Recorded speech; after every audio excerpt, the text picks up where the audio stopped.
Court ने परवेज इलाही को रिहा करने का हुक्म दे दिया। अदालत ने रिमार्क्स दिए कि इंक्वायरी करवाई जाएगी कि अदालती हुक्म के बावजूद किसके कहने पर और क्यों परवेज इलाही को गिरफ्तार किया गया। जस्टिस अमजद रफीक ने परवेज इलाही की नैब में गिरफ्तारी के खिलाफ दरख्वास्त पर समाअत की। नैब की जानिब से परवेज इलाही को अदालती हुक्म पर 11:50 पर अदालत में पेश किया गया। अदालत ने फौरी अबूरी रिलीफ देते हुए परवेज इलाही को नैब तहवील से रिहा करने का हुक्म दे दिया। अदालत ने करार दिया कि इंक्वायरी होगी कि अदालती हुक्म के बावजूद परवेज इलाही को क्यों गिरफ्तार किया गया। वाज़ेह रहे कि अदालत में गुज़श्ता रोज नैब प्रोसिक्यूटर ने यकीन दहानी करवाई थी कि परवेज इलाही को जुमे की सुबह 10 बजे पेश कर दिया जाएगा, लेकिन अदालती हुक्म के बावजूद एक मरतबा फिर परवेज इलाही को अदालत के रूबरू पेश नहीं किया गया। बाद असां परवेज इलाही ने कमरा अदालत में मीडिया से गुफ्तगू करते हुए कहा कि जब भी नून लीग आई है उन्होंने महंगाई ही की है। मुल्क का बेड़ा गर्क करके नून लीग की क़यादत लंदन भाग गई। मुझे तो अंदर रखा हुआ था, पता नहीं मुल्क का क्या कर रहे हैं। परवेज इलाही ने मजीद कहा कि अब तो IMF ने भी कह दिया है कि इलेक्शन करवाएं, मैं पुरअज़्म हूँ। स्टेट बैंक ने मॉनेटरी पॉलिसी के हंगामी इजलास की खबरों को मुस्तरद कर दिया। सोशल मीडिया प्लेटफॉर्म एक्स पर जारी वजाहती बयान में मरकजी बैंक ने कहा कि मॉनेटरी पॉलिसी के हंगामी इजलास की रिपोर्ट बेबुनियाद है और मुस्तकबिल की पॉलिसी रेट पर पेशगोई करना कबल वक्त है। स्टेट बैंक का कहना है कि मॉनेटरी पॉलिसी कमेटी शुरा सूद का फैसला करने का कानूनी इदारा है और मॉनेटरी पॉलिसी कमेटी का इजलास 14 सितंबर को है, जिसमें शुरा सूद पर फैसला होगा।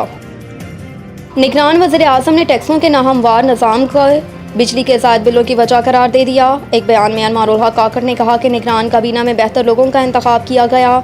मुल्कों पर मुश्किल हालात आते रहे हैं। 1970 में इसराइल में अफरात ज़र 1000% बढ़ी थी।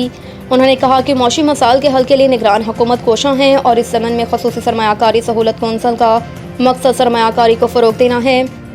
सरमायाकारी के लिए अहम शोबों की निशानदही कर दी गई। दुनिया ने मातनी वसाइल से अपनी मौशियत को ठीक किया। निगरान वज़ीर आज़म का कहना था कि इस वक्त काम तफले तसल्लियाँ देना नहीं, बिजली बिलों में इजाफे के जिम्मेदारान का तयन तो होगा सो होगा, लेकिन सवाल ये है कि आज इन बिजली बिलों के मसले का हल क्या है। बिजली के ज़ायद बिलों में टैक्सों का नाहमवार निज़ाम भी इस मसले की निशानदही कर रहा है और किसी ने टैक्स के इस नाहमवार निज़ाम की तवज्जो ही नहीं दी। अनवारुल हक काकड़ का कहना था कि बचपन से सुनते आ रहे हैं कि हर दूसरा शख्स यूरोप जाना चाह रहा है। लोगों का मुल्क से बाहर जाना कोई नई बात नहीं, कोई वजह नज़र नहीं आ रही कि मुल्क का सोशल स्ट्रक्चर तबाह हो रहा है। उन्होंने मज़ीद कहा कि मेरा मौक़िफ़ सिर्फ इतना है कि बाहर जाने वाले मुस्तक़बिल का असासा हैं। मैंने कहा था कि लोगों के बाहर जाने को मनफी क्यों लिया जा रहा है। मैंने कहा तो क्या हुआ, शायद मेरे अल्फाज का चुनाव ठीक नहीं था। सदारती मुआफ़ी की तरफ नैब से मुआफ़ियाँ दी जा रही हैं। चीफ जस्टिस के रिमार्क्स।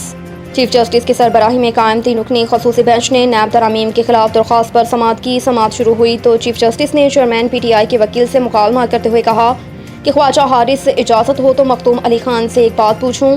कल हमने तरमीमी कानून में एक और चीज़ देखी, MLA के तहत हासिल शवाहिद की हैसियत ख़त्म कर दी गई। अब नैब को खुद वहाँ सर्विसेज लेना होंगी जो महंगी पड़ेंगी।